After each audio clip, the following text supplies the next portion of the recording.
నమస్కారం. ప్రేక్షకులందరికీ శుభోదయం. ఈనాటి శుభయోగం శీర్షికన చైత్ర శుక్ల పంచమి తిథి సందర్భంగా ఎలాంటి విధి విధానాలు పాటించాలో, తద్వారా ఎలాంటి ప్రయోజనాలు సిద్ధింపజేసుకోవచ్చో పరిశీలిద్దాం. ప్రధానంగా ఈరోజు మేష సంక్రమణం జరుగుతోంది. అంటే సూర్యుడు మేషరాశిలోకి ప్రవేశిస్తున్నాడు.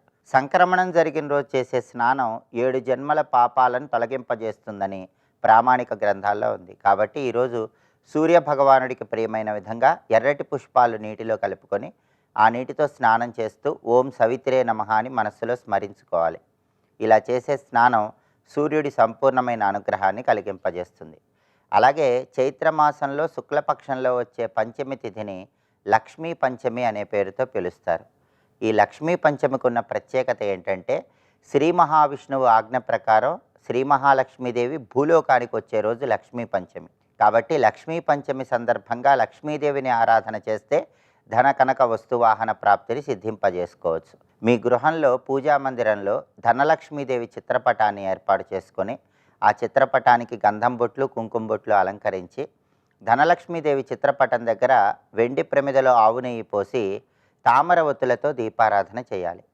శ్రీ మహాలక్ష్మీదేవి చిత్రపటానికి గంధం రాసిన మారేడు దళాలతో, గులాబీ పూలతో పూజ చేస్తూ లక్ష్మీ అష్టోత్తర శతనామావళి చదువుకోవాలి. అలాగే లక్ష్మీదేవి ప్రీతి కోసం వడపప్పు, పానకం, దానిమ్మ పండు గింజలు నైవేద్యంగా సమర్పించాలి. అలాగే లక్ష్మీదేవిని పూజించే సమయంలో కుంకుమ పువ్వు రంగులో ఉన్న కుంకుమతో లక్ష్మీదేవిని పూజిస్తే ఉత్తమ ఫలితాలు కలుగుతాయి. బెల్లం పొంగలి లక్ష్మీదేవికి నివేదన చేసి దాన్ని తాంబూలంలో ఉంచి ముత్తైదువులకు వాయినంగా ఇచ్చినట్లయితే గృహంలో మహిళామణులకి అదృష్టం బాగా కలిసి వస్తుంది. లక్ష్మీ పంచమి సందర్భంగా శ్రీ సూక్తము లేదా కనకధారా స్తోత్రం పఠించడం లేదా శ్రవణం చేయటం ద్వారా ఆర్థిక ఇబ్బందుల నుంచి సులభంగా బయటపడవచ్చు. అలాగే చైత్ర శుక్ల పంచమి నాగదేవతలకు ప్రీతిపాత్రమైన రోజని ధర్మసింధు, నిర్ణయ సింధు అనే ప్రామాణిక గ్రంథాల్లో చెప్పారు. కాబట్టి సమస్త నాగదోషాలు, సర్పదోషాలు తొలగింపజేసుకోవటానికి ఈరోజు దగ్గరలో ఉన్నటువంటి జంట నాగుల విగ్రహాల దగ్గరకు వెళ్ళాలి. ఆ విగ్రహాల మీద పాలు పోసి నీటితో కడిగి పసుపు కుంకుమ చల్లి పత్తితో తయారు చేయబడిన వస్త్రాన్ని అలంకరించి అక్కడ దీపాన్ని వెలిగించి జంటనాగుల విగ్రహాల తోకల దగ్గర జిల్లేడాకులో బెల్లం ముక్క ఉంచాలి. ఇలా నాగదేవతలను పూజించడం ద్వారా నాగదోష తీవ్రతను తగ్గింపజేసుకొని సకల శుభాలను సిద్ధింపజేసుకోవచ్చు. అనంత, వాసుకి, ఆదిశేష, పద్మనాభ, కంబళ, శంఖపాల, ధార్తరాష్ట్ర, తక్షక, కాళీయ అనే 9 నాగదేవతల పేర్లు స్మరించుకుంటూ నాగదేవతల విగ్రహాల చుట్టూ ప్రదక్షిణలు చేయటం ద్వారా సకల శుభాలు కలుగుతాయి. అలాగే ఈ చైత్ర శుక్ల పంచమి హయగ్రీవుడికి కూడా ఎంతో ప్రీతిపాత్రమైన రోజు. కాబట్టి ఈరోజు హయగ్రీవుడి చిత్రపటానికి తెల్లటి పూలమాలికను అలంకరించడం ద్వారా కూడా ఉత్తమ ప్రయోజనాలను సిద్ధింపజేసుకోవచ్చు. ఈ విధి విధానాలు పాటించండి, విశేషమైన ప్రయోజనాలు అందిపుచ్చుకోండి. రేపటి శుభయోగం శీర్షికన చైత్ర శుక్ల షష్ఠి తిథి సందర్భంగా ఎలాంటి విధి విధానాలు పాటించాలో, తద్వారా ఎలాంటి ప్రయోజనాలు సిద్ధింపజేసుకోవచ్చో పరిశీలిద్దాం. నమస్కారం.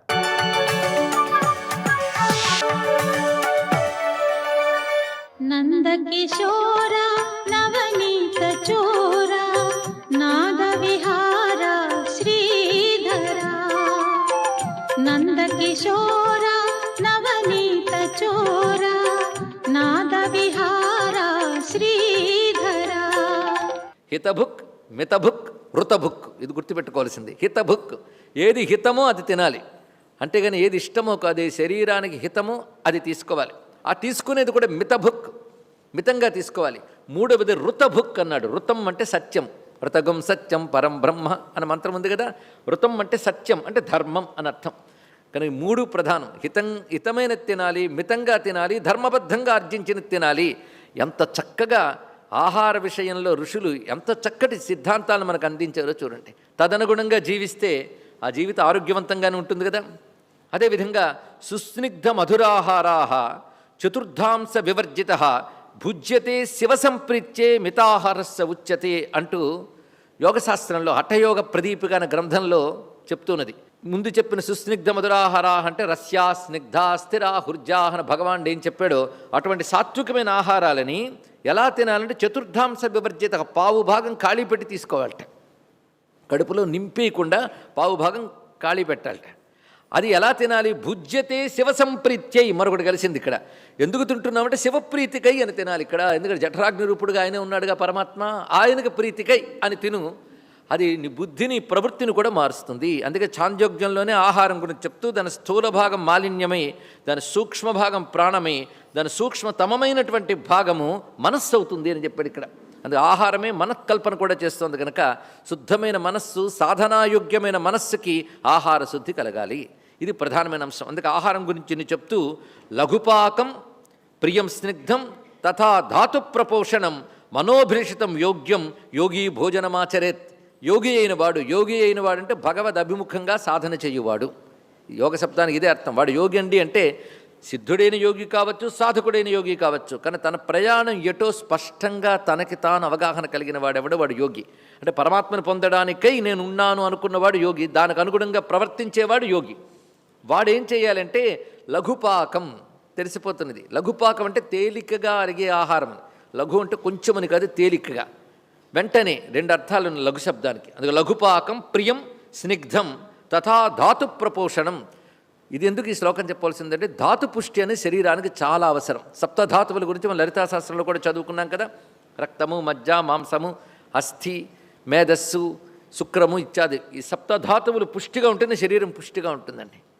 ఈ సప్తధాతువులు పుష్టి చెందడానికే ఆహారం తీసుకోవాలి. అంతేగాని మనం లేనిపోని ఆహారములు త్యాగం చేసి, అందులో ఈ మధ్య డైటింగ్ అనే పేరుతో అసలు ఏవీ తినకుండా ఉండడం కొత్తగా నేర్చుకుంటున్నారు. పైగా అధునాతనమేవో సూచించేవేవో తింటూ ఈ ధాతుపుష్టిని లోపింపజేసుకుంటున్నారు. ధాతుపుష్టి లోపిస్తే సాధన జరగదు. ఎందుకంటే ఏకాగ్రత కుదరదు. ఒకటి, శరీరం ఎక్కువసేపు సాధనకి అంకితం కాలేదు, స్పష్టముగా దృష్టి నిలవదు, పైగా సత్యం సరిగ్గా స్ఫురించదు. ఇన్ని దోషాలు ఉంటాయి, ధాతులోపాలు వస్తాయి.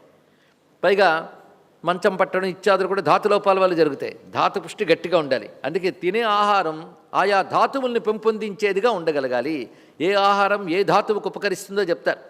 అన్ని ధాతువులకు మూలధాతువైన ఆ పరమేశ్వరి స్మరణ చాలా పవిత్రం చేస్తుంది కనుక ఆహారంకి సాత్విక ఆహారం ధాతు ప్రపోషణమని చూడాలి. మనోభిషితం అలాగే మనస్సుకు ప్రీతికరంగా ఆహారం తీసుకోవాలి. అంతేగాని ఆహారాన్ని కోపంగా, తాపంగా, బాధతో ఏడుస్తూ తినరాదు. అందుకే మనకు అన్నాన్ని ఎలా మర్యాద చేయాలో, అన్నం బహుకుర్వీత అన్నం ననింద్యాత్ అని ఉపనిషత్తు చెప్తోంది. అన్నాన్ని అందరికీ బాగా ఏర్పాటు చేయాలి. అన్నాన్ని ఎట్టి పరిస్థితుల్లో నిందించకు. కొంతమంది అన్న నింద చేస్తూ ఉంటారు, విసిరి కొడుతూ ఉంటారు. అది మహాదోషం అండి. మహాలక్ష్మిని విసిరినట్టే.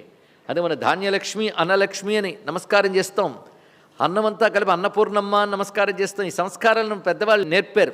ఎందుకంటే ఏ సాధనలు చేయకపోయినా అన్నం తింటాం కదా, ఆ సాధన ఎవడు మానడు. అందుకే ఏ పాటు తప్పినా సాపాటు తప్పుదని పెద్ద మాట ఉంది. అందుకే సాపాటు విషయంలో ఇంత జ్ఞానం కొంతే చెప్పుకున్నాం మనం. తెలుసుకున్నది ఏదో అది చాలు అనిపిస్తుంది. మొత్తానికి అటువంటి ఆహారాదుల విషయం చెప్పిన తర్వాత చెప్తున్నది ఇప్పుడు యజ్ఞ విశేషం. అఫలాకాంక్షభిర్యజ్ఞో విధిదృష్టో యుజ్యతే యష్టవ్యమేవేతి మనః సమాధాయ ససాత్విక. ఇది ప్రధానంగా పరమాత్మ అర్జునుడికి ఏం చెప్పదలుచుకున్నాడో మర్చిపోవద్దు. నాయన నిష్కామ కర్మయోగాన్ని అవలంబించి ఈశ్వరార్థం కర్మనాచరించు అని చెప్పదలుచుకున్నాడు. నిష్కామం ఉంటేనే ఫలాకాంక్ష లేకుండా. ఫలాకాంక్షతో చేసేవనుకో ధర్మబద్ధమైన ఫలాకాంక్ష చేయి, పతనమైపో అంతవరకు. కానీ నన్ను పొందాలంటే మాత్రం నిష్కామ కర్మయోగమే అవసరము. పతనం కాకుండా ఉండాలంటే ధర్మబద్ధమైన కర్మాచరించాలి, ధర్మబద్ధమైన ఫలం ఉండాలి. అదే నన్ను పొందాలంటే మాత్రం నిష్కామ కర్మయోగమే. అది నాయందు ప్రీతి కలిగి అర్పణ బుద్ధితో ఈశ్వరార్థం, ఈశ్వర ప్రీత్యర్థం, ఈశ్వరార్పణ దృష్ట్యా చేసినట్లయితే అది ఉత్కృష్టమని చెప్పాడు కదా. ఆ ఉత్కృష్ట లక్షణం సాత్విక గుణం ఉన్న వాళ్ళకే బాగా వస్తుంది కనుక ఇక్కడ దాన్ని పట్టి చూపిస్తున్నాడు. సాత్విక యజ్ఞంలో అఫలాకాంక్షిభి, ఫలాకాంక్ష లేని వారి చేత ఆచరింపబడే యజ్ఞం ఏది ఉందో అది సాత్వికం అనిపించుకుంటుంది. అందులో ఎన్ని లక్షణాలు ఉంటాయంటే విధి దృష్ట, విధి అంటే శాస్త్రము, శాస్త్రంలో చూసిన దాని ప్రకారంగా అంటే శాస్త్రం ఏ విధంగా చెప్పిందో దాన్ని పరిశీలించి దాన్ని గమనించి ఆచరిస్తాడు. పైగా ఈ యజ్ఞం ఆచరించడం వల్ల యజ్ఞోక్తమైన ఫలం ఉంటుంది, తప్పకుండా ఉండదని కాదు. కానీ ఆ ఫలాన్ని దృష్టిలో పెట్టుకు చేయుడు. యష్టవ్యమేవేతి మనస్సమాధాయ. ఇది యష్టవ్యం అంటే ఇది నేను చెయ్యాలి, ఇది నా కర్తవ్యం, యజ్ఞం నేను చెయ్యాలి అని చేస్తాడు ఇక్కడ. ఆ చేసేటప్పుడు కూడా మనస్సును సమాహితపరుచుకుని, సమాధాయ అనే మాట చాలా గొప్పదండి. అంటే ఏకాగ్రం పెడతాడు చేసే యజ్ఞమునందు. ఇక్కడ విధి లోపం కానివ్వడు. ఎందుకంటే ఈశ్వరార్థం చేస్తున్నాడు కదా. ఫలాకాంక్ష ఉన్నవాళ్ళు ఫలితం ఎక్కడ తప్పిపోతుందో అని జాగ్రత్తగా చేస్తారు, అది వేరే విషయం. ఫలాకాంక్ష లేనివారు ఎలాగో ఫలాకాంక్ష లేదు కనుక ఏదో అలా చేసేద్దామని చేయట, మనస్సుని ఏకాగ్రపరుస్తారు. ఎందుకంటే ఈశ్వరార్థం చేస్తున్నారు కదా, అందుకు వాళ్ళు ఇంకా చక్కగా చేస్తారు అని చెప్తున్నాడు ఇక్కడ. మనస్సమాధాయ అనే మాటకు అర్థం ఏంటంటే పరమార్థమునందు మనస్సు నిలిపి చేస్తారు. రెండవ అర్థం ఇక్కడ వారికి పరమార్థం ఎందే దృష్టి, యజ్ఞం అనే కర్మ ఎందు కాదు, కానీ పరమాత్మ ఎందు మనస్సును నిలిపి వాళ్ళు చెయ్యాలి కదా అని చేస్తారు. యష్టవ్యం, ఇటువంటి వారు సాత్విక యజ్ఞము చేసిన వారు, లేదా సాత్విక యజ్ఞం ఇలా ఉంటుంది. ఇక చెప్తున్నాడు రాజసం. అభిసంధాయతు ఫలం దంభార్థమపి చైవ యత్ ఇజ్యతే భరతశ్రేష్ఠ తం యజ్ఞం విద్ధి రాజసం. రాజస యజ్ఞం అని దేన్ని అంటారంటే ముందే చెప్పేశాడు, అభిసంధాయత ఫలం, దానికి అన్ని ఆపోజిట్లు అండి ఇక్కడ. ఫలాకాంక్ష అంటే రాజస గుణం ఉన్న వాళ్ళకి ఎక్కువ ఫలాకాంక్షలు ఉంటూ ఉంటాయి, ఏదో ఫలం. పైగా ఉపన్యాసం విన్నాం కనుక ఫలం వద్దన్నారు కనుక రేపటి నుంచి అడగనండి అనుకుంటాం, కానీ లోపల ఉంటూ ఉంటాయి అవి. ఏం చేస్తాం? అందుకే నీకు కోరికంటూ ఉంటే భగవంతుని అడగచ్చు, తప్పేం లేదు. కోరిక లేకుండే చేయడం గొప్పదే కావచ్చు, కానీ కోరికంటూ ఉంటే దాని పీక నొక్కేసి పూజలు చేయక్కర్లేదండి. చక్కగా ఆ కోరికను అడిగి చేయొచ్చు, ఏం పర్వాలేదు. ఎందుకంటే భగవంతుని అడిగేవి కదా, అది ధర్మబద్ధమైన కోరిక. ఆయన అడిగితే ఎప్పుడు అదే అడగాలి. ధర్మబద్ధమైన కోరిక అడిగేవనుక నీకు ఎప్పటికైనా సాత్వికం ఇంకా పెరిగి నిష్కామంలోకి వెళతావు. కనుక మొదట రాజసంతోను ప్రారంభమైన నిరుత్సాహపడకుండా సాత్వికం వైపు వెళ్ళే ప్రయత్నం చెయ్యాలి. ఇది ప్రతి వాళ్ళు గుర్తుంచుకోవాల్సింది. ఎందుకు చెప్పడం అంటే మానవులు ఎక్కువగా రాజస స్వభావంతో ఉంటారు, దేవతల సాత్విక స్వభావంతో ఉంటారు అని చెప్పుకున్నాం కదా. ఇంతవరకు తెలుసుకుంటే చాలు. మూడో వారి గురించి ఎందుకు, మూడో వారిని నేను చెప్పాలా? తెలుసు. కనుక మానవులం కనుక రాజసం ప్రధానంగా ఉంటుంది మానవులకి. ఎన్ని కబుర్లు చెప్పినా తత్కాలంగా ఒక శాస్త్రం చదువుతున్నప్పుడు సాత్విక గుణం ఉద్బుద్ధమవుతుంది, దానితో ఒక వైరాగ్యంలా కలగచ్చు. కానీ ఎంత చేసినా వాడు అసలు స్వభావంలో రాజసం ఉంటుంది. అందుకే సాత్వికత కలుపుకుంటూ రాజసంతో వెళుతూ రాజస మిశ్రిత సత్వం లేదా సత్వమిశ్రిత రాజసం మొత్తం చేసుకుంటూ క్రమంగా రాజసాన్ని విడిచిపెట్టి సత్వంలోకి వెళ్ళాలి. స్వస్తి.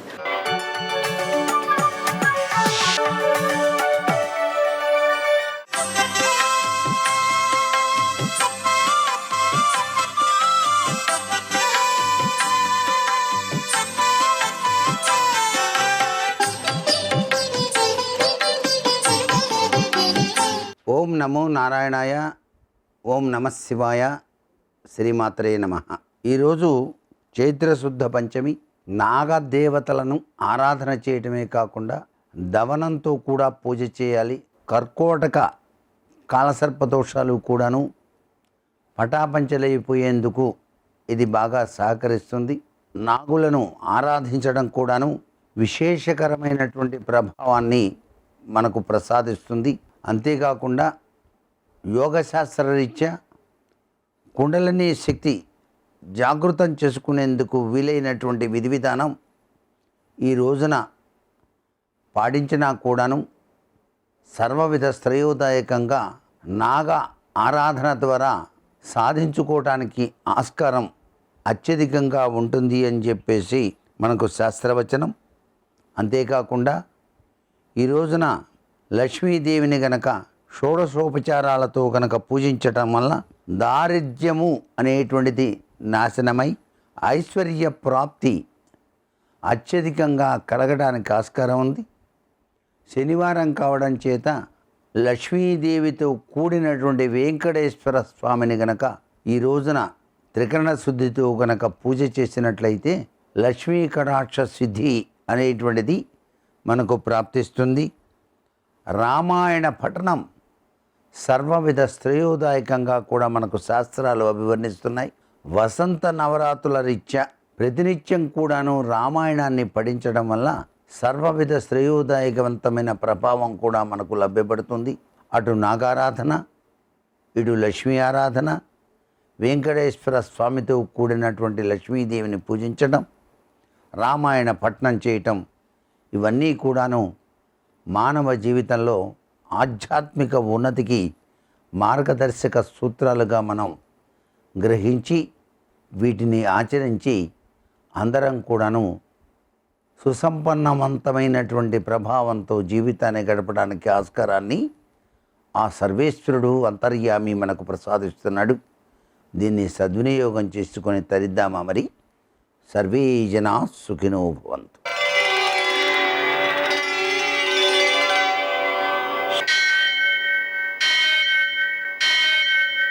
సహస్రశీరుషం దేవం విశ్వాక్షం విశ్వశంభువం విశ్వం నారాయణం దేవమక్షరం పరమం పదం విశ్వతః పరమాం నిత్యం విశ్వం నారాయణగుం హరిం విశ్వమేవేదం పురుషస్తద్విశ్వముపజీవతి పతిం విశ్వస్యాత్మేశ్వరగుం శాశ్వతగుం శివమచ్యుతం నారాయణం మహాజ్ఞేయం విశ్వాత్మానం పరాయణం.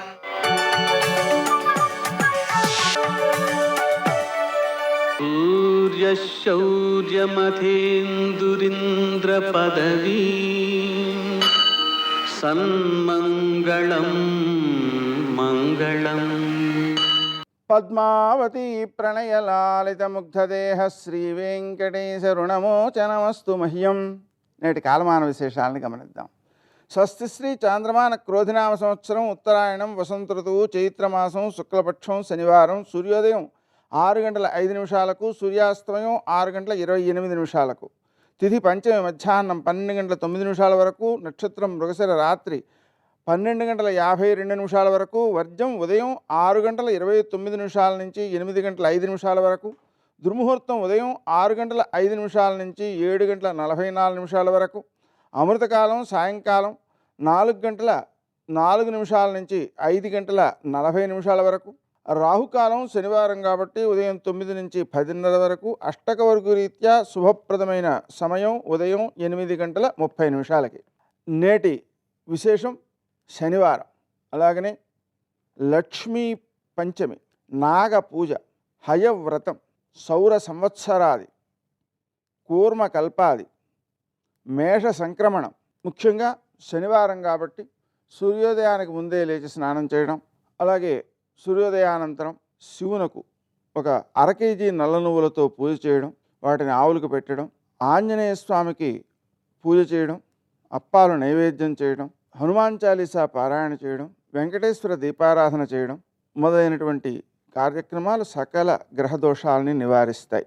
సౌర సంవత్సరాది కాబట్టి సంవత్సరాది ప్రయుక్తంగా సూర్యారాధన చేయడం మంచిది. లక్ష్మీ పంచమి కాబట్టి లక్ష్మీ పూజ చేయడం మంచిది. నాగపూజ కూడా చేయడం ఇవాళ సంతానం యొక్క అభివృద్ధికి ఉపకరిస్తుంది. అలాగే హయవ్రతాన్ని ఆచరించడం, కూర్మకల్పాది ప్రయుక్తంగా స్నానం అంటే నదీ స్నానం, దానం మొదలైనటువంటి వాటిని ఆచరించడం మంచిది. అంటే ఈ కూర్మకల్పాది స్నానదానాలకు మాత్రమే పరిమితమైనటువంటిది, పితృకార్యాలకు కాదు.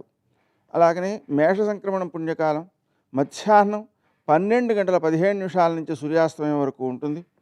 ఆ సందర్భంగా మనం ఆ విషువత్ పుణ్యకాలంలో స్నానము, దానము, పితృదేవతారాధన విశేషమైన సత్ఫలితాలను అందజేస్తాయి. నేటి ఆణిముత్యాలు.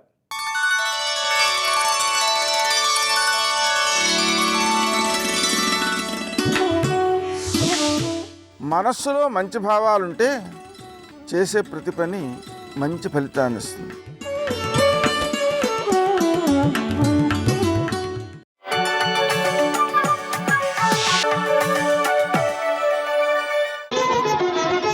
జయ జయ జయ జయ జయ శ్రీ హనుమా, జయ జయ జయ జయ ప్రభుదయ గనుమా. ఇంద్రధ్వజానికి పూజ చేసినప్పుడు ఇంద్రధ్వజాన్ని ఎలా నిలబెడతారో అలా నిలబెట్టారు. అప్పుడప్పుడు ఆ తోకని ఉంచి విసురుతున్నారు. అది ఎలా ఉందంటే గరుత్మంతుడు సముద్రం మీద వెడుతూ ఒక పావుని నోట కరుచుకుని వెడుతున్నప్పుడు అది గింజుకుంటే ఎలా ఉంటుందో ఆ తోక తిరగడం అలా ఉంది. ఒక్కొక్కసారి ఆ తోకని ఇలా ఉంచి తల మీద పెడుతున్నారు. ఆకాశంలో ఒక పెద్ద ఇంద్రధనస్సు ఏర్పడిందా అన్నట్టుగా ఉంది. ఆయన అలా వెడుతుంటే దూరం నుంచి ముందు నుంచి చూస్తే ఎలా ఉన్నారంటే పిబన్నివ భబౌచాపి సౌర్మిమాలం మహార్ణవం పిపాసు రివచాకాశం దదృశేష మహాకపి. ఆ దూరం నుంచి పర్వతస్థా వివానలో ఆ 2 కళ్ళు కూడా ఎక్కడో పర్వతంలో చీకటిగా ఉన్న చోట 2 నెగళ్ళు వేస్తే ఆ 2 నెగళ్ళు 2 అగ్నిహోత్రాలు రగులుతుంటే ఇక్కడి నుంచి చూస్తే ఎలా ఉంటాయో పచ్చగా ఉన్నటువంటి ఆయన కళ్ళు అలా ఉన్నాయి. అలా వెళ్ళిపోతున్నారు. ఆ వెళ్ళిపోతున్నప్పుడు అకస్మాత్తుగా సముద్ర జలాలన్నీ కూడా ఇలా చాప చుట్టినట్టు పైకి లేచి పడిపోతుంటే ఆ సముద్రంలో ఉన్నటువంటి ప్రాణులన్నీ ఒక్కసారి కనపడ్డాయి. తిమివక్రజుషాహ కూర్మాహ దృశ్యంతే వివృతాస్తథా వస్త్రాపకర్షకేణేవ శరీరాణి శరీరిణాం అంటారు మహర్షి. ఎప్పుడూ సముద్రం అడుగున ఉండేటటువంటి ప్రాణులు ఎవ్వరికీ ఎప్పుడూ కనపడనివి హనుమ చేస్తున్నటువంటి గమన శక్తికి చాప చుట్టినట్టు పైకి ఇలా లేచిపోతే తరంగం కింద లోపల ఉన్నటువంటి పెద్ద పెద్ద చేపలు, చిన్న చిన్న చేపలు, ఎండ్రకాయలు, తాబేళ్లు, మొసళ్ళు అన్నీ ఒక్కసారి వెలుతురులో కనపడుతున్నాయి అనుకునేటప్పటికీ పెద్ద చప్పుడుతో ఈ కెరటం వెళ్ళి మళ్ళీ పడిపోతోంది. ఆ కెరటం మళ్ళీ పడిపోతుంటే సముద్రం అంతా కలయి తిరిగిపోతోంది. అలా కలయి తిరిగిపోతుండగా నిర్భయంగా క్రీడిస్తున్నవాడు ఎలా ఉంటాడో అలా ఆకాశ మార్గంలో గమనం చేసి వెళ్ళిపోతున్నారు. అద్భుతమైన ప్రయాణం. నిజంగా శాబ్దిక ప్రత్యక్ష ప్రసారం చేశారు వాల్మీకి మహర్షి. సుందరకాండ ప్రథమ సర్గ చదువుతుంటే మన కళ్ళ ముందు కనపడుతుంది ఆయన వెడుతున్నటువంటి తీరు. ఆ మబ్బుల్లోంచి ఏదో ఒక బంగారు ముద్ద వెళ్ళిపోతుందా అన్నట్టుగా, చంద్రబింబం మబ్బుల్లోంచి ప్రయాణం చేస్తోందా అన్నట్టుగా వెళ్ళిపోతున్నారు. వెళ్ళిపోతుండగా సముద్రుడు చూశాడు. చూసి వెంటనే మైనాకుణ్ణి పిలిచి అన్నాడు. మైనాకుడు బంగారు శిఖరములతో ఉంటాడు. ఆయన యొక్క గర్భంలోనే ఉన్నాడు, సముద్ర గర్భంలో. ఆయనతో అన్నాడు, అహమిక్ష్వాకునాథేన సగరేణ వివర్ధత ఇక్ష్వాకు సచివశ్చాయం నావసీదితుమర్హతి. ఇది రామాయణం చదువుకున్నటువంటి జాతి యొక్క లక్షణాన్ని మహర్షి జ్ఞాపకం చేస్తున్నారు.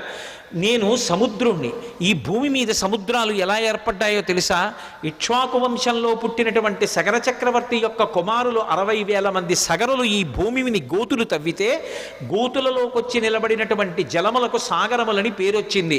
మేము ఏర్పడ్డాము అంటే దానికి కారణం అదిగో ఇక్ష్వాకు వంశంలో పుట్టిన సగర చక్రవర్తి. ఇవాళ ఆ ఇక్ష్వాకు వంశంలో పుట్టినటువంటి రామచంద్రమూర్తి యొక్క భార్య జాడ తెలియక ఆపద పొందితే రాముడికి సహాయం చెయ్యాలి అని ఆయన యొక్క సచివుడైనటువంటి స్వామి హనుమ నిరాధారమైనటువంటి ఆకాశ మార్గంలో ప్రయాణం చేసి వెడుతున్నారు. మేము ఏర్పడడానికి కారణం ఇక్ష్వాకు వంశంలో పుట్టిన సగరుడైతే ఆ ఇక్ష్వాకు వంశంలో పుట్టిన రాముడికి కష్టం వచ్చినప్పుడు కష్టం తీర్చడానికి వెడుతున్న హనుమకి ఉపకారం చెయ్యాలి కదా. నువ్వు నాలో ఉన్నావు కదా, నా నీళ్లు తాగడానికి పనికిరావు, ఉప్పు నీరు. కానీ నీ ఎందు పర్వతములు ఉన్నాయి, ఆ పర్వతాల్లో చెట్లు ఉన్నాయి, చెట్లల్లో అనేకమైన తేనెపెట్లున్నాయి, కందమూలాలు ఉన్నాయి. ఒక వానరానికి అంతకన్నా ప్రీతికరమైనది ఏది ఉంటుంది? నువ్వు పైకి లేస్తే ఒక్కసారి ఆయన విశ్రమిస్తారు. విశ్రమించి కాస్త తేనె తాగుతారు, కాసిని కందమూలాలు తింటారు, తర్వాత ప్రయాణం చేస్తారు. అటువంటి మహానుభావుడు ఎడుతున్నప్పుడు మనం ఆయనకి కించిత్ ఉపకారం చెయ్యకపోతే ఎంత దోషం చేసినట్టు. పాతాళ సప్రమేయస్య ద్వారం ఆవృత్య తిష్టసి తిర్యగుత్వమలశ్చైవ శక్తిస్తే శైలవర్ధితం. నువ్వు ఈ సముద్రంలో పడిపోయినప్పుడు పాతాళలోకం నుంచి రాక్షసులు పైకొచ్చేటటువంటి బిలానికి అడ్డంగా పడ్డావు, ద్వారానికి. కాబట్టి రాక్షసులు పైకి రాలేరు. కానీ నీకు ఒక శక్తి ఉంది, నువ్వు పైకి పెరగలవు, పక్కలకి పెరగలవు, కిందకి వెళ్ళగలవు. కాబట్టి పైకి లే. స్వామి హనుమ వస్తున్నారు, తొందరగా లే. ఎందుకో తెలుసా? కర్తవ్యమకృతం కార్యం సతాం మన్యుముదీరయేత్. ఆర్షవాక్కు అద్భుతమైన విషయాన్ని చెప్తున్నారు. మహాత్ములకు కోపం రాదు, కానీ అటువంటి మహాత్ములు కూడా కోపగిస్తారు. ఎప్పుడు కోపగిస్తారో తెలుసా? చెయ్యవలసిన పని చెయ్యడం కాదు, చెయ్యవలసిన పని చెయ్యవలసిన సమయానికి చెయ్యకపోతే మహాత్ములకు కూడా ఆగ్రహం వస్తుంది. అందుకని ఆయన దాటిపోక ముందు నువ్వు లేవాలి. అయ్యో నాకు తెలిసి లేచేటప్పటికి ఆయన వెళ్ళిపోయారు అనకూడదు. ఆయన రాకముందు లేచి నిలబడాలి. మహాత్ములు వచ్చేటప్పటికి సిద్ధంగా ఉండాలి. అందుకని వారు రాకముందు లేచి నిలబడు, అంజలి ఘటించు, స్వాగతం పలుకు, పలికి ఆయనకి విశ్రాంతికి స్థానం కల్పించు అనగానే మైనాక పర్వతం సముద్రాన్ని చీల్చుకుని ఒక్కసారి పైకి లేచింది. వచ్చేస్తున్నారు హనుమ ఆకాశ మార్గంలో. అకస్మాత్తుగా ఆ శిఖరముల మధ్యలో బంగారం ఉంటుంది. బాలసూర్యుని యొక్క కిరణములు పడి తెల్లవారుజాము కాలమేమో మరింత శోభిస్తోంది. ఆకాశం అంతా బంగారు వర్ణం పొందేసింది. అకస్మాత్తుగా సముద్రంలోంచి శిఖరములు లేచాయేమో, సముద్ర రంగంతా కూడా బంగారు రంగు అయిపోయింది. ఆ శిఖరములు పైకి లేచాయి. సర్వం శ్రీ ఉమామహేశ్వర పరబ్రహ్మార్పణమస్తు. స్వస్తి.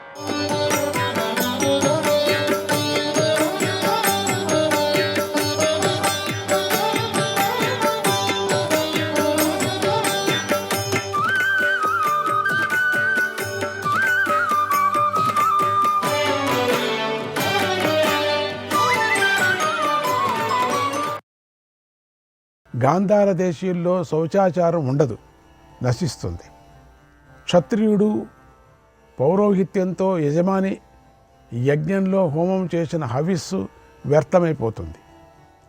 శూద్రులకు సంస్కారం జరిపించే విప్రుడు పరాభవం పాలవుతాడు. బ్రహ్మద్రోహులు ఈ లోకంలో నిత్యము అవమానం పాలవుతారు. అలాగే మద్రదేశీయులతో మైత్రి చేసిన మానవుడు పతితుడవుతాడు. ఓ విద్వాంసుడా, శల్య, ఇక నోరు మెదపకుండా కూర్చో. ఇంకొక మాట చెప్తున్నాను విను. ఎవడైనా పురుషుడు మద్రదేశపు స్త్రీని గంజిపోయమని అడిగితే ఆమె అతడిని మెడబట్టి లాక్కుపోయి ఇలా దారుణంగా మాట్లాడుతుంది. నాకు గంజి ఎంతో ప్రియమైంది, దానిని ఎవడు అడగకూడదు. నేను నీకు కొడుకునైనా భర్త అయినా ఇస్తాను, కానీ గంజి మాత్రం ఇవ్వను, దానిని మాత్రం అడగకుంటుంది. సామాన్యంగా మద్రదేశపు స్త్రీలు గౌరవర్ణం, మంచి రంగు కలిగి బాగా పొడుగుగా ఉంటారు, కంబళ్లను కట్టుకుంటారు, బాగా తింటారు అని వింటూ ఉంటాం. మద్ర, సింధు, సౌవీర దేశీయులు, పాపదేశాల్లో పుట్టిన మ్లేచ్ఛులు ఈ జగత్తులోని ధర్మ విషయాలను వారు ఎలా చెప్తారు? యుద్ధంలో మరణించి నేల మీద పడిపోవటం అనేది క్షత్రియుడికి చాలా ముఖ్యమైన ధర్మం. అది సజ్జనులు మెచ్చుకునే ధర్మం అని మేము విన్నాం. మరణించి స్వర్గానికి వెళ్ళే నాకు ఆయుధాలతో జరిగే యుద్ధంలో ప్రాణాలు విడిచిపెట్టడమే మొదటి కర్తవ్యమై ఉంది. దాన్ని తెలుసుకో. సోయం ప్రియగ సఖాచాస్మి దార్తరాష్ట్రస్య ధీమతః తదర్థేహి మమ ప్రాణాగ తదర్థేహి మమ ప్రాణాగ యచ్చ మే విద్యతే వసు యచ్చ మే విద్యతే వసు వ్యక్తం తమప్యుపహితః పాండవైః పాపదేశజ పాండవైః పాపదేశజ యథా చ మిత్రవత్ సర్వం యథా చ మిత్రవత్ సర్వం త్వమస్మాసు ప్రవర్తసే త్వమస్మాసు ప్రవర్తసే. అలాంటి నేను బుద్ధిమంతుడైన దుర్యోధనుడికి ప్రియమైన స్నేహితుణ్ణి. నాకున్న ధనాన్ని ప్రాణాలను ఆయనకే అంకితం చేశాను. ఓ పాపదేశంలో పుట్టినవాడా శల్య, మాలో మాకు తగువులు పెట్టడానికే, భేదం కల్పించడానికే ఆ పాండవులు నిన్ను మా దగ్గర పెట్టారని నాకు తెలుస్తుంది. అందువలనే నువ్వు నా విషయంలో శత్రువులాగా ప్రవర్తిస్తున్నావు. ధర్మం బాగా తెలిసిన వాడిని నాస్తికులు చెడగొట్టాలని చూసినా చెడగొట్టలేరు. అలాగే నీ వంటి వాళ్ళు 100 మంది అయినా నన్ను యుద్ధం విముఖుణ్ణి చేయలేరు. ఓ శల్య, ఎండవేడికి ఇంకా తహతహలాడిపోతూ ఉంటుంది జింక, తహతహలాడుతూ ఉంటుంది. అలా జింకలాగా నువ్వు నీ ఇష్టం వచ్చినట్లుగా విలపించు, నీ నోరు ఎండబెట్టుకో. కానీ క్షత్రియ వృత్తిలో ఉన్న నన్ను భయపెట్టడం నీ తరం కాదు. యుద్ధంలో వెనక్కి తిరగకుండా శరీరాలను విడిచిపెట్టే వీరులకు, రాజులకు కలిగే గతిని గురించి మా గురువైన పరశురాముడు పూర్వం చెప్పాడు. దానిని నేను గుర్తు చేసుకుంటున్నాను. ధృతరాష్ట్ర పుత్రులను రక్షించటం కోసం, శత్రువులను వధించటం కోసం నాటి పురూరవుడి ప్రవర్తనలను అనుసరిస్తారు. పురూరవుడు యుద్ధంలో వెనకడుగు వేయడు. అటువంటి శీలం నాకుందయ్యా. ఓ శల్య, నన్ను ఈ అభిప్రాయం నుంచి మళ్లించే ప్రాణిని ముల్లోకాలను నేను చూడలేదు. తెలివిగల ఓ శల్య, నీచ మద్రక, ఇక మాట్లాడకుండా నోరు మూసుకొని ఉండు. నువ్వు కనుక నోరు మూసుకొని ఉండకపోతే నిన్ను ముక్కలు ముక్కలు చేసి మాంసం తినే జంతువులకు ఆహారంగా వేస్తాను. విపరీతమైన కోపం వచ్చేసింది. ఓ శల్య, నేను ప్రతిజ్ఞ చేశాను కనుక దానికి కట్టుబడి ఉంటాను. దానికి 3 కారణాలు ఉన్నాయి, విను. మిత్రులైన దుర్యోధన, ధృతరాష్ట్రుల పనిని చేసి పెడతాను అనేది మొదటి కారణం. నిన్ను చంపితే వారికి అపవాదం కలుగుతుందని భయపడుతున్నాను, ఇది 2వ కారణం. నీ మాటలను క్షమించటం అనేది 3వ కారణం. ఈ 3 కారణాల వల్లే నువ్వు ఇంకా బతుకున్నావయ్యా. ఓ మధురరాజా, ఇక మళ్ళీ ఇలాంటి మాటలు మాట్లాడితే వజ్రాయుధం లాంటి నా గదతో నీ శిరస్సును పిండి పిండి చేసేస్తాను. శల్య, ఈరోజు శ్రీకృష్ణార్జునులు కర్ణుడిని చంపారు అని కానీ, కర్ణుడు వాళ్ళిద్దరిని చంపాడని కానీ ఇక్కడ వినేవాళ్ళు వింటారు, చూసేవాళ్ళు చూస్తారు అన్నాడు. తర్వాత శల్యుడితో పద పద, తొందరగా పద అని తొణకకుండా హెచ్చరించాడు అన్నాడు సంజయుడు. 41వ అధ్యాయం. సంజయుడు ధృతరాష్ట్రుడికి ఇలా చెప్పాడు: ఓ మహారాజా, యుద్ధంలో గొప్పలు చెప్పుకుంటున్న కర్ణుడి మాటలను శల్యుడు విన్నాడు. తర్వాత శల్యుడి కర్ణుడికి ఒక కథని ఇలా చెప్పాడు. వాడు వదులుతాడా? ఓ కర్ణ, నేను యుద్ధరంగంలో వెనక్కు తిరగని వారు, నిరంతరం యజ్ఞాలు చేసేవారైన రాజుల వంశంలో పుట్టాను. తెలుసా? నేను పుట్టింది, నా వంశాన్ని ఇంతగా తిట్టావు కదా, నా వంశం చెప్తున్నా చూడు. యజ్ఞాలు చేసేవారైన రాజుల వంశంలో నేను పుట్టాను. నే స్వయంగా ధర్మాత్ముణ్ణి, ధర్మాన్ని ఆచరిస్తూ ఉంటాను. ఓ కర్ణ, నువ్వు మత్తుడైన వాడిలాగా కనిపిస్తున్నావు. నేను నీ మేలు కోరే మిత్రుడిని, అందుచేత నీకు మంచి చెప్పవలసిన బాధ్యత నాకుంది. కనుక అజాగ్రత్తగా ఉన్న నీకు తగిన విధంగా బోధ చేస్తాను. ఓ నీచా, ఓ కులకళంక, కర్ణ, ఒక కాకి కథ చెప్తున్నాను విను. ఈ కథను విన్న తర్వాత నీ ఇష్టం వచ్చినట్లుగా చెయ్యి. కర్ణ, నిరపరాధి అయిన నన్ను నువ్వు చంపాలని అనుకుంటున్నావు. నేనేం అపరాధం చేశానని? నువ్వు ఎవరితో యుద్ధం చేస్తున్నావు తెలుసుకొని చెయ్యి, వెనక్కి వెళదామనే విధంగా చెప్పా. తప్పేముంది నిన్ను రక్షించుకోవటానికి? అంత తీవ్రమైన నేరాన్ని నేనేం చేశానో చెప్పు. నేరం అది నేను చేసింది, నేను రక్షించుకోవటానికి చూశాను. నాలో ఎలాంటి తప్పు ఉంది? అదేమిటో నాకు గుర్తుకు రావటం లేదే. నేను రాజైన దుర్యోధనుడి హితం కోరేవాడిని, నీ రథసారథిని. నీకు మంచి ఏదో చెడు ఏదో చెప్పవలసిన బాధ్యత నాకుంది. కర్ణ, ఈ రథానికి నేను బాధ్యత గల కుటుంబీనికి. కనుక సమస్థితి, విషమస్థితి, రతికుడి బలాబలాలు, రతికుడితో పాటు గుర్రాలను కలిగే శ్రమ, బాధలు, రథంలో కావలసిన ఆయుధాలు సరిగ్గా ఉన్నాయా లేవా అని తెలుసుకోవటం అనేవి సారథి యొక్క కర్తవ్యాలు. నేను తెలుసుకున్నా. అలాగే శుభాశుభాలు సూచించే మృగాల అరుపులు, పక్షుల అరుపులు తెలుసుకోవటం, శత్రువు భారమా అతి భారమా తెలియటం, శల్య చికిత్స, అస్త్రప్రయోగం, యుద్ధం, శుభాశుభ శకునాలు. ఇప్పుడు విన్నావు కదా, నీ వెనకల ఎంత అపశకునాలుగా కూతలు వచ్చాయి. మనం ఎప్పుడైనా ఆ కూతలు నువ్వు విన్నావా? యుద్ధంలో అన్ని రోజులు నేను యుద్ధం చేశాను, ఎక్కడైనా విన్నామా? పిశాచులు, దెయ్యాలు, భూతాలు ఏంటవి? మనం ఎప్పుడైనా విన్నామా అవి అని శల్యుడు చెప్తున్నాడు. విన్నాను, నువ్వు విన్నావా? నేను వెనక, నువ్వు కూడా చూసావు వెనక ఎవరైనా ఉంటే. అంతా ఏంటో మనకు అర్థం కాలేదు కదా. శుభాశుభ శకునాలు తెలుసుకోవటం అనేవి కూడా సారథి యొక్క కర్తవ్యాలు. నేను లేచి చూశాను. ఏమిటి అది, అంత అరుపులు ఏమిటి విని? విచిత్రమైన అరుపులు. కనుక నీకు ఈ కథను చెబుతున్నాను విను. శకునాలు 3 విధాలు. అవి దివ్యమైనవి, అంతరిక్షానికి సంబంధించినవి తెలుసా, భూమికి సంబంధించినవి, గ్రహాల అనుకూలత ప్రతికూలత మొదలైనవి శకునాలకు సంబంధించినవి ఉంటాయి. ఈ విషయంలో ఒక కథ ఉంది, నీ విను. నాకు తెలుసు, ఆ విచిత్రమైన శబ్దం వచ్చినప్పుడే నువ్వు పోయావు అనుకున్నా నేను. అది అప్పశకునమయ్యా నీకు. సముద్ర తీరంలో ధర్మాత్ముడైన ఒకానొక రాజు రాజ్యం చేస్తున్నాడు. కథ చెప్పు విను. ఆ రాజ్యంలో ధనధాన్యాలు పుష్కలంగా ఉన్న ఒక వైశ్యుడు నివసిస్తున్నాడు. ఆయన యజ్ఞయాగాదులు చేసేవాడు. చాలా ఉదారుడు, ఓర్పు గలవాడు, స్వధర్మాన్ని ఆచరిస్తూ ఉంటాడు. పవిత్రుడు. ఆయనకు అనేక మంది పుత్రులు ఉన్నారు. ఆయనను సంతానం మీద ప్రేమ ఎక్కువ. సకల ప్రాణుల మీద ఆయన దయగలిగి ఉన్నాడు. ఆయనకు చిన్న వయసులోనే కీర్తిమంతులైన పుత్రులు చాలామంది ఉన్నారు.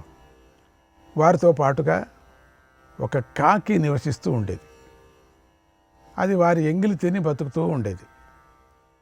వైశ్యుడి చిన్నపిల్లలు ఆ కాకికి మాంసాహారము, పెరుగు, పాలు, పాయసము, తేనె, నెయ్యి సమృద్ధిగా తృప్తిగా పెట్టేవారు.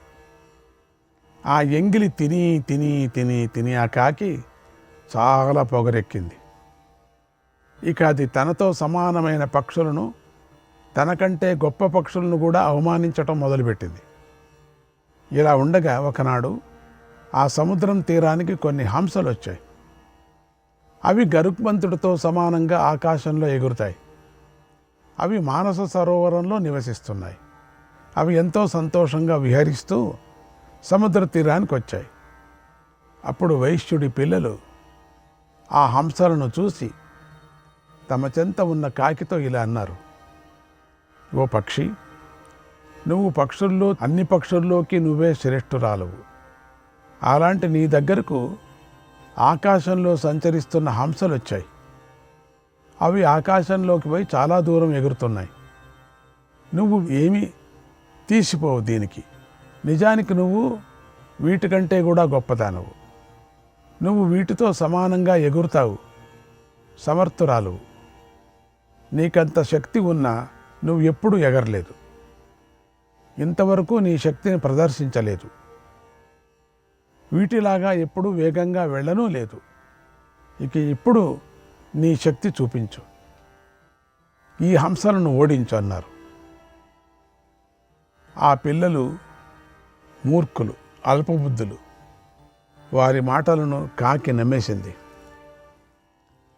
తానే గొప్ప పక్షులని భావించుకుంది. పిల్లలు చెప్పింది దానికి బట్టి తన మూర్ఖత్వం వల్ల, పొగరు వల్ల వారి మాటలన్నీ నిజమే అనుకుంది. పొగడ్తలు పొగడ్తలు పొగడ్తలు పడుతున్నారు. హంసలు చాలా దూరం ఎగురుతాయి. ఆ హంసలతో పోటీ పడి తన గొప్పతనాన్ని నిరూపించాలనుకొని ఆ కాకి వేగంగా వాటి వద్దకు ఎగురుకుంటూ వెళ్ళింది. వాటితో శ్రేష్ఠురాలిగా ఉన్న ఒక హంసను తనకు సరైన జోడిగా, ప్రత్యర్థిగా ఎంచుకుంది. ఆ హంసతో, ఓ హంస, మనం ఒక మంచి పోటీ పెట్టుకుందాం. ఆ పోటీ ఏమిటంటే, మనం వేగంగా ఎత్తుకు ఎగరాలి. ఎగరటంలో నేను నీకన్నా గొప్పవాడిని చూపిస్తాను. నువ్వు నీ వేగాన్ని, నీ శక్తిని చూపించు. నేను నా వేగాన్ని, నా శక్తిని చూపిస్తాను. ఈ రోజున ఈ విషయం తేలిపోవాలి. నా గొప్పదనాన్ని మీరు గుర్తిస్తారు, అందరూ గుర్తిస్తారు. నేనెంతటి వాడినో ఈ జగత్తుకే తెలుస్తుంది అని చెడు బుద్ధి గల కాకి గొప్పల మీద గొప్పలు చెప్పింది. ఆ హంసను బాగా కవ్వించింది, పోటీకి పిలిచింది. హంసలు బలం కలవి, వేగంగా ఎగరటంలో గొప్పవి, ఎంతో దూరం ప్రయాణించగల శక్తి వాటికి ఉంది. అంచేత అక్కడికి వచ్చిన హంసలు తమ ముందు కారుకూతులు కూస్తున్న కాకి అరుపులను విని పగలబడి నవ్వాయి. కాకితోలే అన్నాయి: ఓ కాకి, మేమెక్కడ ఉంటామో తెలుసా? మానస సరోవరంలో నివసిస్తూ ఉంటాం. అలాగే మేమెక్కడ విహరిస్తామో తెలుసా నీకు? ఈ భూమి మీదంతా విహరిస్తూ ఉంటాం. ఒక్క ఈ సముద్రం తీరంలోనే కాదు, మేము పక్షులన్నిటిలోనూ గొప్పవారం, పూజ్యులం. చాలా దూరం ఎగురుతాం, అందరి గౌరవాలను అందుకుంటూ ఉంటాం. కనుక దుర్బుద్ధి గల ఓ కాకి, మా బలాన్ని గ్రహించు, నీ బలాన్ని తెలుసుకో. పైగా నువ్వు మాతోటి హంసవు కాదు, నువ్వు కాకివి. పోటీ కూడా సమానంగా లేదు, గ్రహించు. నువ్వు నీ జాతి వాళ్ళతో పడాలే కానీ మాతో ఎందుకు పోటీ పడుతున్నావు? మీ వేరే కాకులు వస్తే వాళ్ళ దాంట్లో పడు. ఓ కాకి, మా మాట విను. మేము చాలా దూరం ఎగురుతాం, మేము బలవంతులం. మా అవయవాల మీద చక్ర చిహ్నాలు కూడా ఉన్నాయి. అలాంటి మాతో ఎందుకు పోటీ పడుతున్నావు? ఎగరటానికే ఎందుకు పిలుస్తున్నావు అన్నాయి. అప్పుడు దుర్బుద్ధి అయిన ఆ కాకి హంసల మాటలు విని తన గొప్పలు చెప్పుకుంది. మాటి మాటికి హంసలను నిందిస్తూ ఇలా అంది: ఓ హంసలారా, నేను 101 రకాలుగా ఎగురుతాను, ఇందులో సందేహం లేదు. వాటిలో ఒక్కొక్క పద్ధతిని అవలంబించి ఒక్కొక్క యోజనం దూరం ఎగురుతాను. అవన్నీ విభిన్నంగా ఉంటాయి, విచిత్రంగా ఉంటాయి. ఆ పద్ధతులలో నేను ఎగురుతాను, తెలుసుకోండి. వ్యాస భగవానుడు సర్వజ్ఞుడు. పక్షులు ఎగిరే పద్ధతులను ఎంత విశేషంగా వర్ణిస్తున్నాడో గమనించండి. అలాంటి అంశాలు విజ్ఞాన శాస్త్రం వారికి ఉపయోగపడతాయి. నారాయణుడి అవతారం కదా, ఆయన ఏ అంశాన్ని విడిచిపెట్టలేదు. ఇక్కడ ఆయా విషయం వచ్చినప్పుడు పూర్తిగా వివరంగా చెప్పాడు. ఇలాంటి అంశాలు బట్టే వాటికంతా సంబంధించిన శాస్త్రాలు వృద్ధి చెందాయి. వీటిని తెలుసుకోవటం వల్ల తగిన విధంగా పక్షి జాతిని కాపాడుకునే ఉపాయాలు కూడా తెలుస్తాయి. వాటిల్లో కొన్నింటి పేర్లు ఇలా ఉన్నాయి: పైకి ఎగరటం, క్రిందికి దిగుతూ ఉండటం, 4 వైపులా ఎగరటం, మామూలుగా ఎగరటం, మెల్లమెల్లగా ఎగరటం, అందమైన రీతిగా ఎగరటం మొదలైన పద్ధతులు ఉన్నాయి. అడ్డంగా ఎగరటం, ఇంకొక దానిని అనుకరిస్తూ ఉండి ఎగరటం, అన్ని వైపులా ఎగరటం, వెనుక వైపుకి ఎగరటం, స్వర్గం వైపు ఎగరటం, ఎదుటి వైపు ఎగరటం, చాలా వేగంగా ఎగరటం అనే పద్ధతులు కూడా ఉన్నాయి.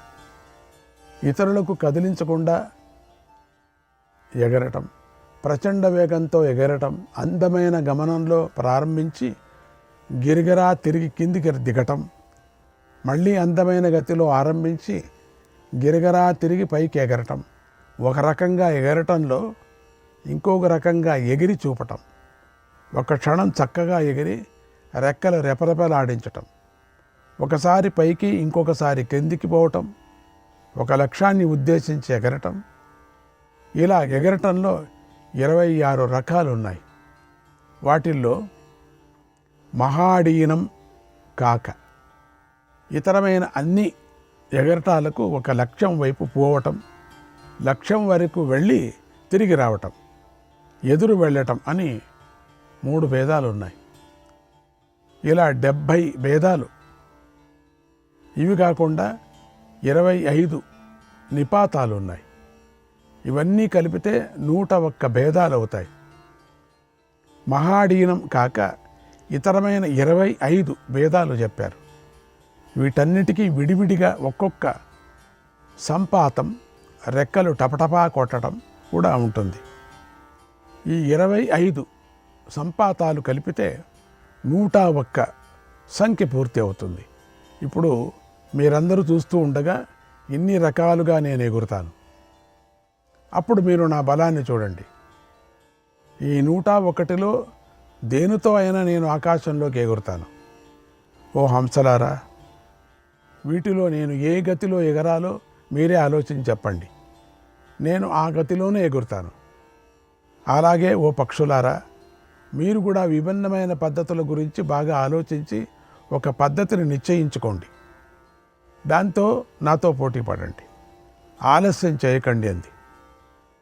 ఆ కాకి మాటలు విని తాను ఎన్నుకొన్న హంస నవ్వి ఇలా అంది: శ్రీకృష్ణాయ పరమాత్మనే నమః.